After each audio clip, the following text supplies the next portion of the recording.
Greetings, Barbara E. Ringrose. I am the co-creator of Optimize Her2 right here on YouTube. We thank you so much for joining us. It's December 16th, 2025. It's going to be an exciting time because we're going to talk about traditions. We're going to go back into all of that with you.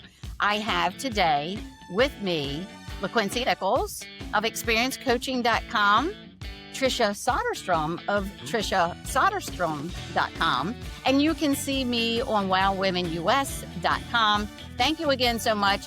We are on YouTube Live on the first and third Tuesdays of each month.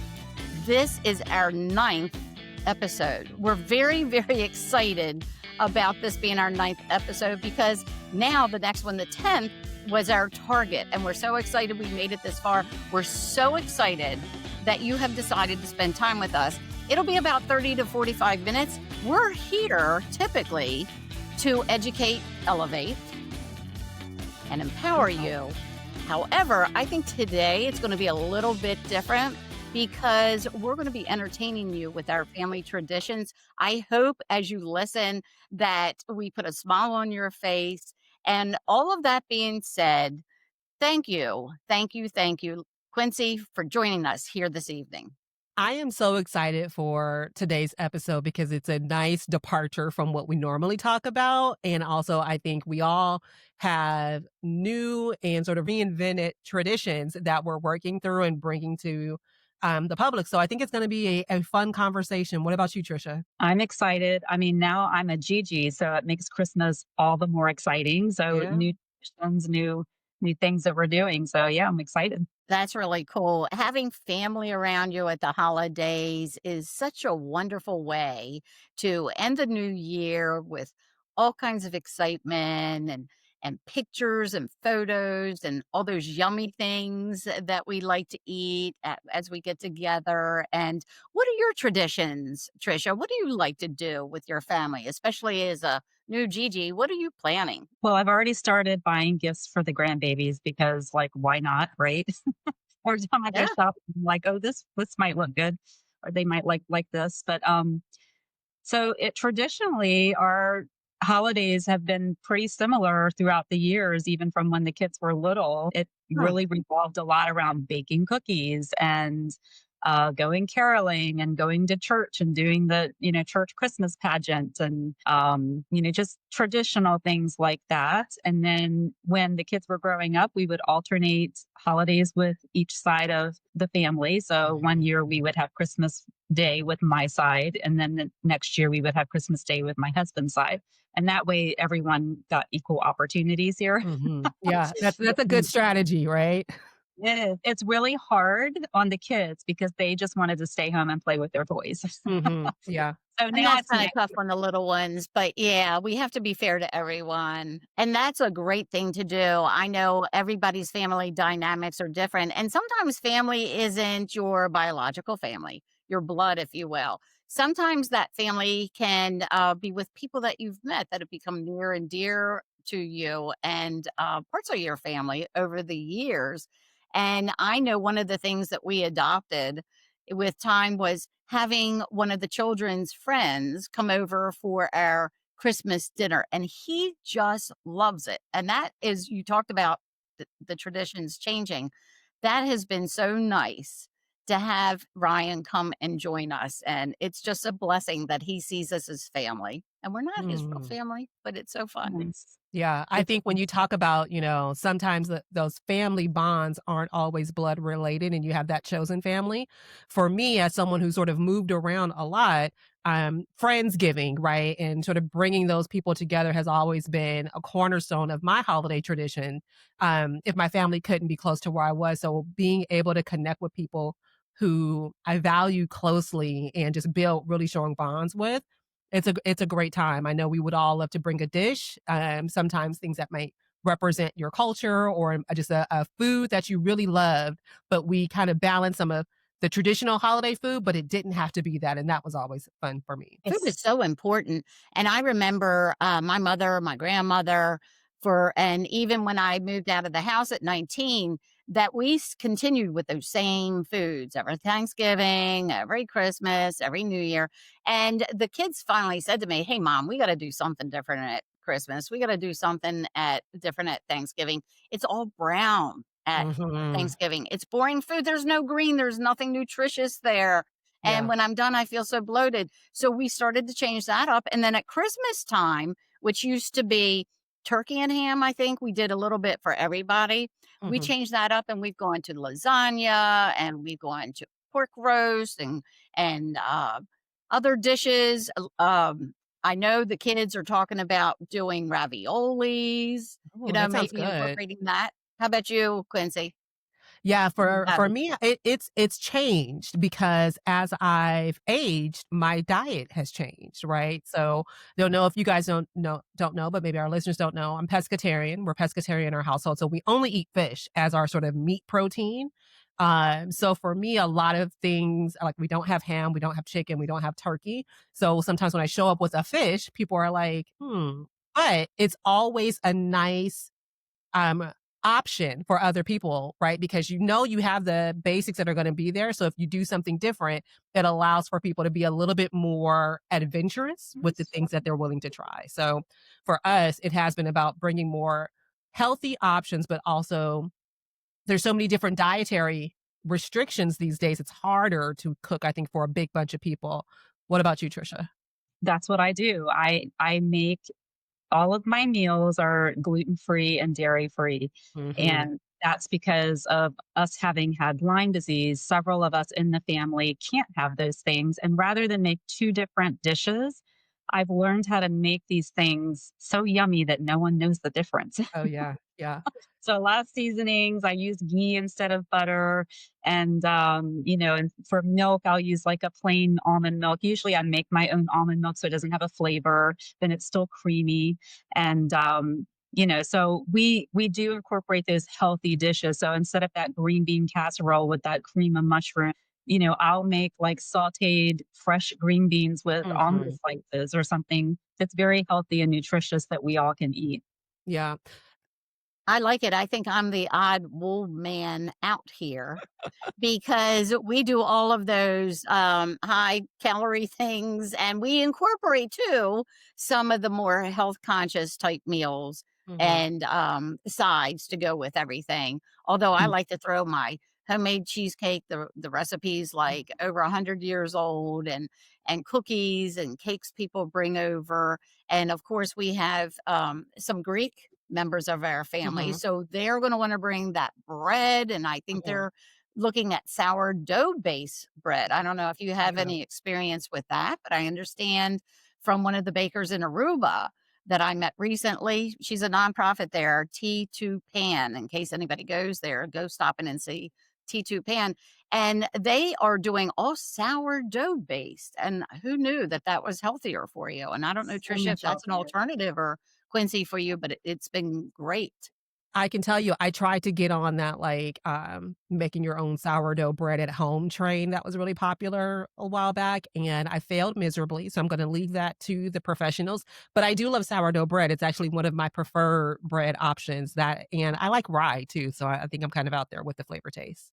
Oh, I I love agree. sourdough, and I Mhm. can actually tolerate sourdough even being gluten-free. Oh, We So found I don't something make for it across the like board. you. So I love sourdough, but I do not make it because that is just something I could never grasp. But there's a cute little stand up the road, and one of the ladies makes sourdough, and it's fresh, and I go up and grab my sourdough every week. oh, that's awesome. I love So that. what we do have in common is our ugly sweaters. And That's my right. son was the one who said to us, I want to go to an ugly sweater contest. And this was when he was in high school, like 18 years ago. And I was like, ugly sweater contest, what the heck is that? So they would take a sweater and then amend it, add some different things on it, bells, whatever they happen to want, or plaids. And they made these ugly sweaters. Well, now you can buy them. Obviously, we're buying the sweaters in the store. And now that's become a thing on Christmas Eve. Everybody wears their ugly sweaters, which is another tradition that we developed. Mm. Nice. Mine echoes back from, I think, my first real understanding was like back in corporate, it was one thing that we would do is have an ugly sweater competition as sort of a way to engage and get people ready for the holidays. I like it. I think it's more fun when you actually do make it yourself and you don't purchase them. I think what I'll do now is I have a few, so I may take some of the best or worst elements of each and like create my own new sweater from all the old ones I have. Great I like idea. that idea. This And Mhm. is my first earrings. sweater. Yeah. I never had an ugly sweater, and I wouldn't wear one, but we had a big party last year, and I had to go get one. Mhm. So now You gotta be on theme. yeah. And earrings. My sister-in-law would have a fit if she saw me wearing these because they're not gold, they're not diamonds, they're not platinum. But one of my girlfriends gave these, and different times throughout the years, my girlfriends would give me earrings or bracelets for me to wear. And that's always fun to Mhm. continue wearing, your friend's little token. And Absolutely. it's just cheap costume jewelry, of Yeah, course, but but it's it's always fun. It's fun. fun and festive. Yeah. I mean, and when else are you gonna well, I know some people they have that sort of Christmas every day mindset, right? I do know someone in my life personally who keeps their Christmas tree up all year long. It's what she Um, enjoys, and I enjoy that she enjoys that, right? It's not for me, but it's for her. That's guess it's her tradition. So You know, we wait till after Thanksgiving to put up our tree, but this year with it being so cloudy and dark, I'm ready for it, and I've Yeah. never wanted to put it up before Thanksgiving until now. Mm. I saw my neighbors put their Christmas tree up like 2 weeks ago. Same. Same. One of my I looked out of our window and I can see sort of in their family great room area, and I just saw some red and green spark, and I said, "Wait, do they have their tree up already?" And I was just like, "I guess they're ready." I usually don't feel behind. Like we don't purchase a tree. We have this little I call it a Charlie Brown tree that we put up. But I haven't gotten there yet. I want to enjoy the fall season before we get to Christmas. Mm. I like the different seasons, and up Mhm. here, it's sweater weather, you Yeah. know? So everyone's out there buying their sweaters. My daughter said to me when, we came back today from a trip we went on, and, she said, "Where did you get that sweater?" And I told her where, and she goes, "Oh, I got one too." So she's already thinking ahead.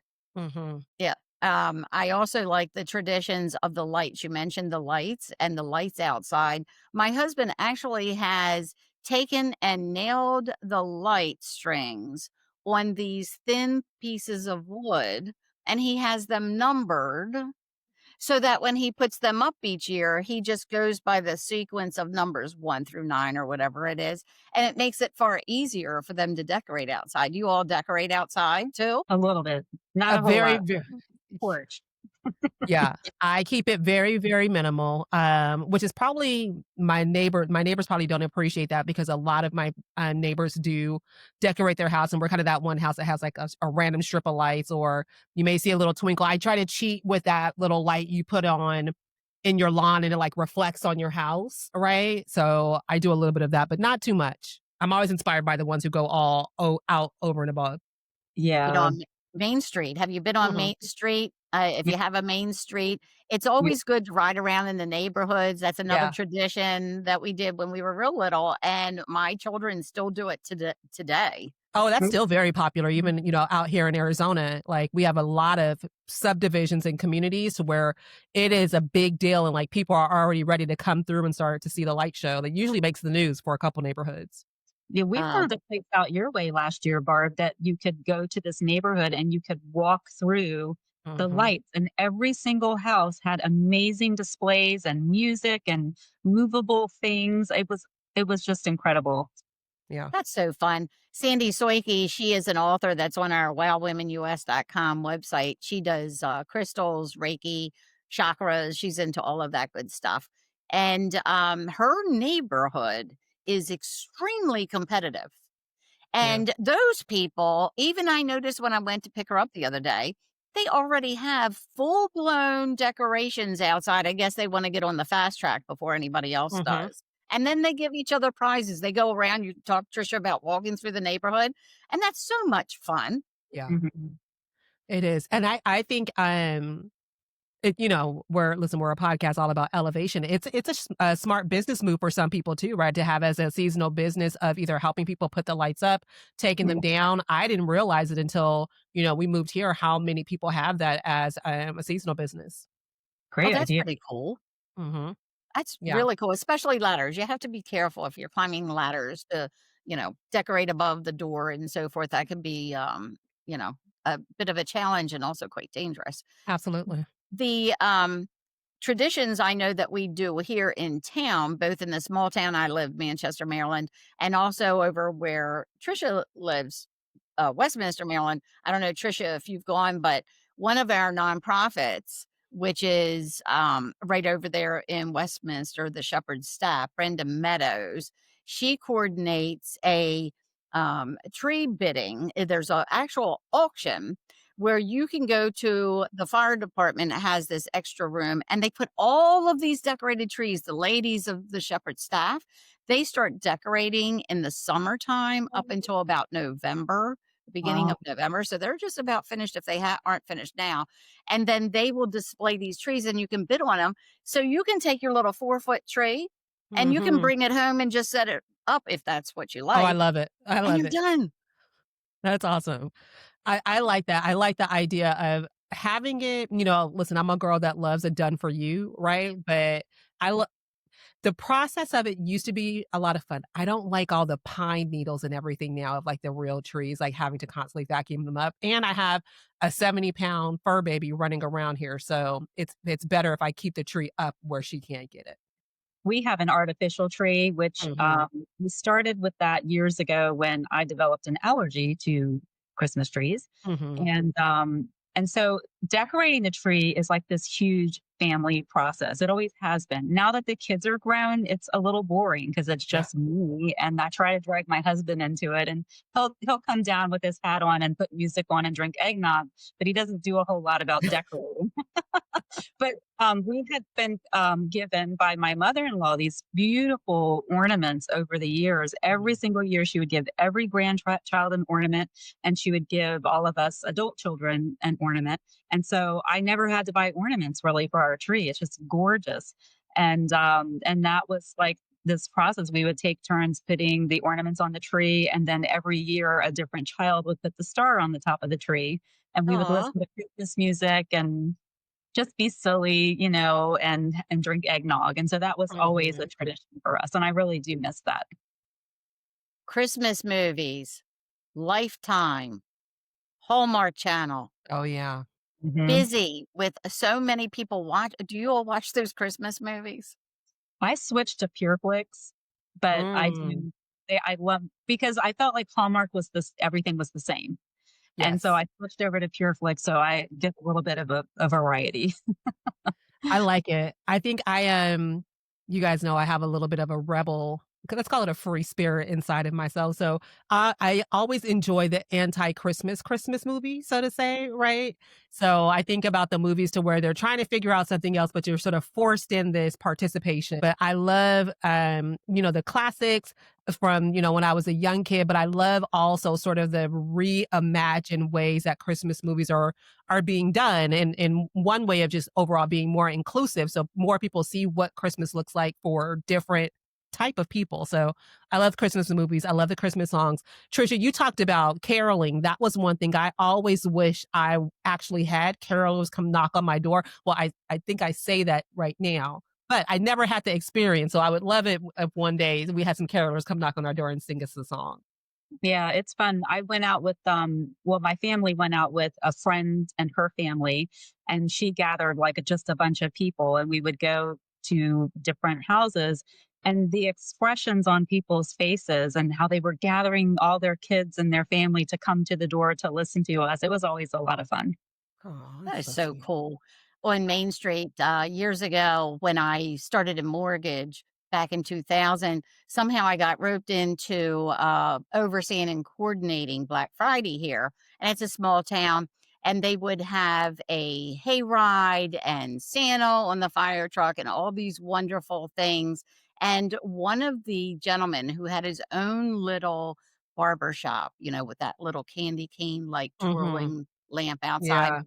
Gino would always have carolers, and that was one of the biggest highlights of our Black Friday here in Manchester. It was always so exciting, and the streets were all bustling with people and going to the fire department and seeing the train display. There's just so many things to do at the holidays, even if you're not really wrapped up in Christmas, and Right. no pun intended there.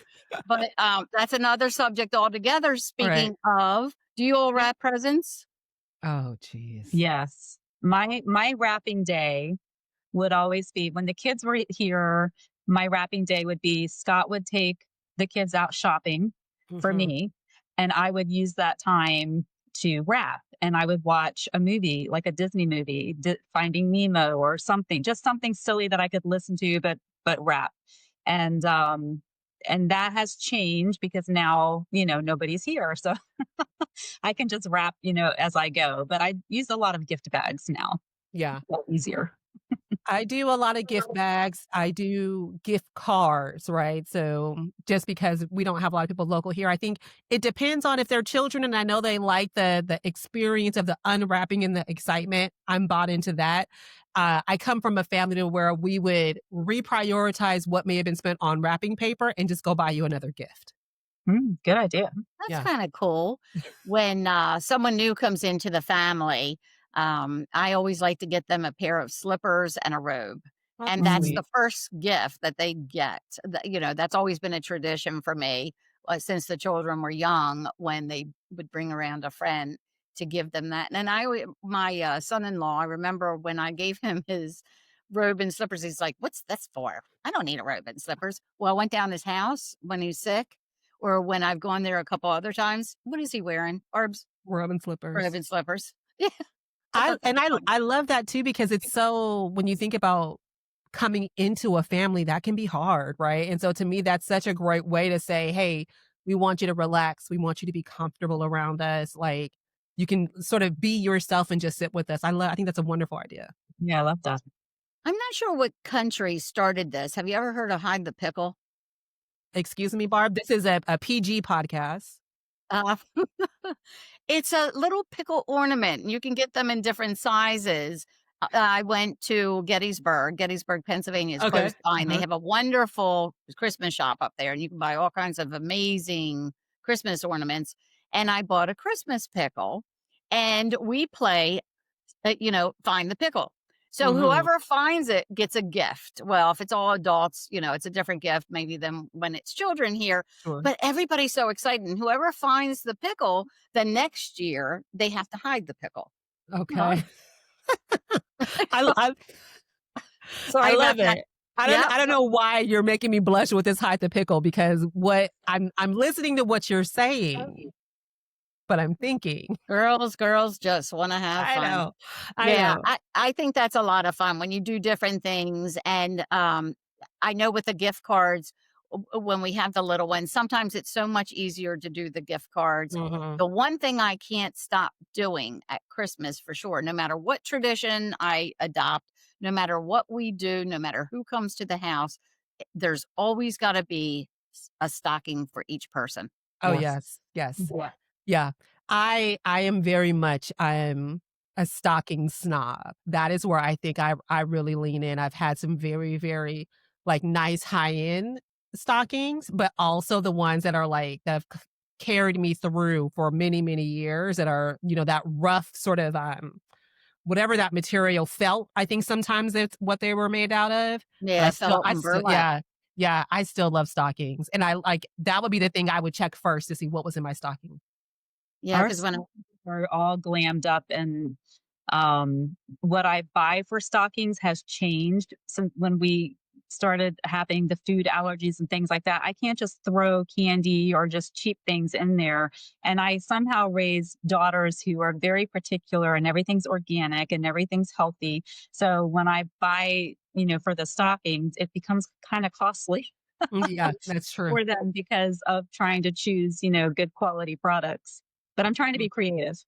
yeah. they yelled at me, said that, "Mom, we don't want candy anymore. Don't you understand that?" I would get the Lifesavers books and put them in there and so forth, Mhm. or just a roll of Lifesavers. So over the years, I decided, upon popular request, no more candy in the stockings, but the guys always get Reese's, right? Mhm. But that's always a thing, and little ones gummies. But, we started doing things that are, little, flashlights, batteries, lipsticks, little you can get the gift selection when you go and buy your cosmetics, and you can Mhm. get multiple little miniature perfumes, and it's always Maybelline mascara for the ladies, and it maybe a little miniature for the guys in there.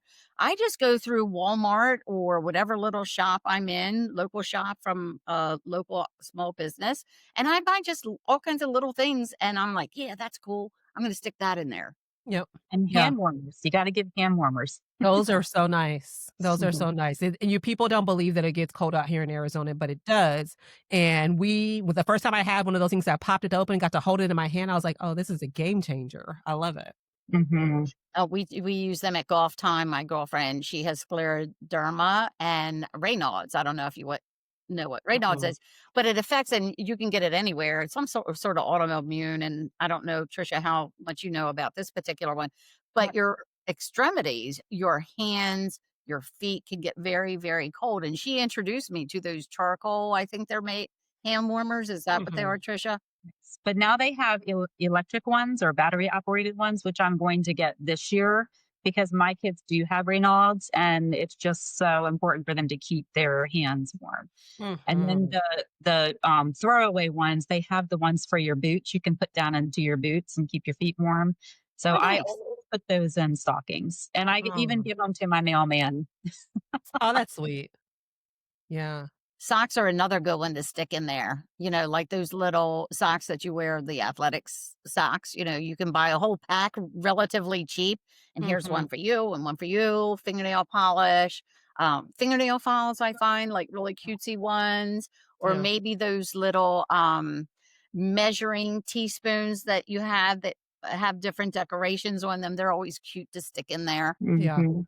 I think, having the stockings can allow you to get really creative and, kind of like introduce people to maybe also different things, right, that they just may not be familiar with. It can be low cost because sometimes you can buy them in quantity and, pass them around. So I love stockings. Mhm.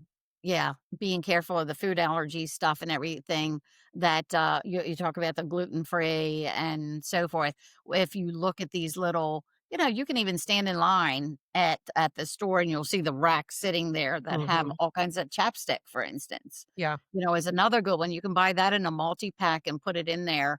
They're always a great way to stick them in stockings, lipsticks, and even Christmas cactuses. I'm gonna show you something that sits on my desk, and this came from Jennifer Years. Well, Jennifer is my website designer for wowwomenus.com. What a great gift to Mhm. give to somebody, something that's going to grow back. If, of course, you're into the plants and stuff, Mhm. I would not want it to go to waste. And this year it's just coming out looking beautiful. Jennifer, I hope you're watching this podcast on OH2. It is That's beautiful. I think about, as our conversations progress, like something that we do that's maybe a little bit unconventional, Mhm. is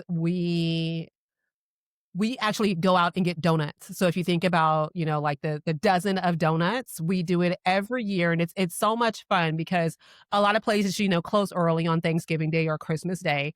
But the donut stores are always open because people usually don't want to cook breakfast, right? And so we go out, we go get the donuts, we usually come back home and we'll either take a walk, pre or post meal, and then we always take our dog to the dog park because coincidentally enough, there are a lot of people they're off, right? But they take their dog out because they're going to be running around doing different errands, going to visit other families. So it's actually a really great sort of bonding and interaction time for the dogs as well. Wow. What Mhm. about Christmas cards? Are you all into Christmas cards and writing them out and sending them to your friends, family? I used to be, and I never missed a year, and then when I got sick with Lyme disease, I had to let some things go, and so Mhm. the Yeah. cards were one of them because I would send out a lot of cards, and, so I reduced it down to just, really important people that I wanted to connect with that I don't get to see, that I'm not connected with on social media, and just put a little handwritten note and get those sent off. So that's what I do now. It's really reduced down. What a great thing to do, to just write a little note what you did in the year, what the kids are up to, or even Mhm. sending a picture. What a great idea. That's a nice gift in itself. It is. I like that. We're not big on Christmas cards. I appreciate everyone that I receive, and it's such a like a I love the tradition of it. Like, selfishly, I don't have that many people's address. And I know that's a complete excuse, but it's the truth. But what I always kind of wish, and because I see it on, different sitcoms growing up, like people, to your point, Barbara, write that Christmas letter. And it's something that we never did in our family. So I'm curious, do either one of you guys like do like that formal Christmas letter, that annual update with the people sort of in your life? I did not adopt that. Hmm. I did it maybe 1 or 2 years, and then I thought, no, I'd rather just send a little That's why card. you're supposed to keep a journal, right? That's Yes, why you're yes, supposed to keep a journal, so that you can reflect back on what you did periodically through the year, and then it's easier because here it True. is at a busy time of the year, and to be able to put that together, your mind is numb from so many things you're trying. Christmas comes once a year. We know exactly when it's coming, December 25th. It does not change, the birth of Christ, Hmm. so it doesn't change. And when people say to me, "Oh my God, Christmas, crept up on me. It came so fast this year." I'm like, it doesn't come any different than it has the previous. That brings me to my point. One of my favorite things is my holiday binder. of course, Trisha has a holiday binder. You know it. And I have my recipes. I have notes for each year as I'm I love it. preparing my Christmas. I'm writing down what worked and what didn't work and what I should do the next year. This is why you Then are our operational strategist, that's because right. And then I have my little one, and this is the one I take out with me when I go shopping. But also for moms and parents who want to keep track of their budget and make sure that they're keeping track of the list, is use Santa's Bag app, because you mm, can pop in your budget, you put each person that you're buying a gift for and what their budget is, and so here's where it really helps. You put down if you purchased it, when it came in, and where you put it when it came in. that is Because clutch right there. here's Where did another I tradition hide that? here's Yes. another tradition that I never intended to have, but every year there would be one gift for one child that I would find a month later, and I would bring it out and say, "Oh, Merry Christmas."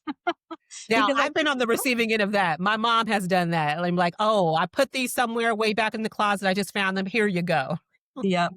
That's funny. That is too funny. I think we've all experienced that. We have a Easter egg hunt. I know this is different holiday, Mhm. but still about traditions. And every year Easter is a big deal. We have the adult children now doing the Easter egg hunt on some weekend around Easter, hopefully before, because it's more fun that way. And every year, Joe, we have the same number of eggs pretty much every year, and somehow he can't remember those last 2 or 3 eggs, and he finds them, like, in July, they're all dirty, and they're in the backyard. Yeah, it's just the same way. You just have to keep track of things. Maybe I'm gonna tell him, adopt Trisha's idea, get your little book. He'd look at me like I had 3 heads. An app. He can get an app. He should draw a map of where he put the eggs, and that would Absolutely. help him to find them. I mean, listen, if he's doing the numbering for the lighting, right, I feel Right? like we're not too far away from having some sort of grid of the backyard and where the There eggs you go. are. That's right. I may say something to him this year come Easter time, yeah, because I think it's really fun when we have these traditions and to share these traditions with everyone here on Optimize Mhm. Her too. This has been a very special time for us. And we hope everyone has a safe and healthy holiday. Is there anything else maybe that you think that, as we talk and we get engaged in these conversations, us ladies, and we're all like vying to tell what we're doing and what we've been doing in the past, what works, what doesn't work. Is there anything else that you two would like to add? Personally, I just want to say to not try to do everything, and to not, we have great ideas. I got great ideas from you ladies. But if I try to do what other people are doing and it doesn't work for me, it's just going to cause a lot of undue stress. And we Mhm. don't need that. And it depends Absolutely. on where you are in the lifespan too, right? You talked about when the children were little, you adopted something different. Quincy, you spoke about where we're right now not close to the family, so we're changing it up a little bit. You have to adapt to your situation, and also understand your budget. Mhm. That's a very good point. That's practical because what happens in January, people have buyer's Christmas Mm, remorse, Right. When the and then bills they're start looking coming at a in. credit card debt. Maybe if you take each month and put, if your budget is $1,000, let's say $100 a month away in your little Christmas envelope that you have tucked somewhere that you'll remember where it is. And that way, when you go shopping, you're just using cash. I know that's something I started to adopt a couple of years ago, that I started putting money in my little savings account so mhm. that when the time came at Christmas time, I was using the credit card. And we had Dr. Roz recently talk about debt-free degree, Mhm. and how about a debt-free Christmas for a Oh, that change? sounds amazing. Tell her to get working on that immediately. Mhm. I Yeah. think for me, it's been about to the point of evolving what the tradition needs to look like for your peace of mind. Mhm. Right, and so you don't feel overwhelmed, that you're not just doing it just because, and there's a desire to want to do it, and I think for me, once I started peeling back, what are the things I was just doing because I think that's what other people expected for me to be doing versus what did I wanna do, and Right. sometimes if that's sitting on the couch and watching Christmas movies and eating popcorn randomly, I let that be it. Mm. Love it. Mhm. And that's a nice gift to give at Christmas time too, is popcorn, I because a lot love of it. people Mhm. do tend to enjoy that while they're watching movies. When they And put those holiday tins out, I'm all over it. Like the one, the tri thingy with the caramel, the butter, and Mm, the cheddar, I think. I love it. mhm. Popcorn Factory, my Mhm. mother-in-law sends all of her children Popcorn Factory I love it. Ooh. as a Christmas Mhm. gift. Yeah, you can, or make your own. I know Mhm. one of our WOW members, Laura Fournier, that's her thing at Christmas time. She makes all kinds of different flavored popcorn and Mm. gives them to the family. So you don't Mm. necessarily have to buy it and send it. You could do it yourself. Yeah, Mhm. I love it. There is something special about, I got into, like, going back or getting away from microwave popcorn and, like, doing it back on the stove, and there's something about it. It tastes, better and it stays fresher longer, so I'm a fan. Mhm. I Yeah, have we a do the new same. recipe that is amazing that someone shared with me, and you pop your popcorn with half butter, half coconut oil, and Mm. then you put salt and rosemary, fresh Uh-huh. rosemary or dried rosemary, either way. I like the dried, all over it, and it sounds weird, but it is amazing. I love it. Great I love it. tips. Great tips here today, ladies. Great traditions. Nice to see that we can change up a little bit and we've been able Mhm. to adapt. We hope that all of our viewers have been able to enjoy this podcast of traditions. And we very, very, very much wish you a happy and safe holiday season. Merry Christmas to everyone. Happy New Year as we go forward into 2026. And one last thing, if you haven't played yet, go play Hide the Pickle. You like that one. Yeah, that's a fun one. Well, thank you, ladies, again for joining. I'm going to sign off here and we will stay well. And we hope you all do too. Thank you so much. And please remember, Quincy. To like, share, comment, and subscribe to our YouTube page. Watch our shorts, but also watch our full-length videos. And make sure you give Tricia all the shout out in the comments for making our videos nice, tidy, and professional. So thank you, Tricia, in advance for all the work that you do for us. You're amazing. And so are you, Quincy. Oh, thank Stay you too, well, Barb. everyone.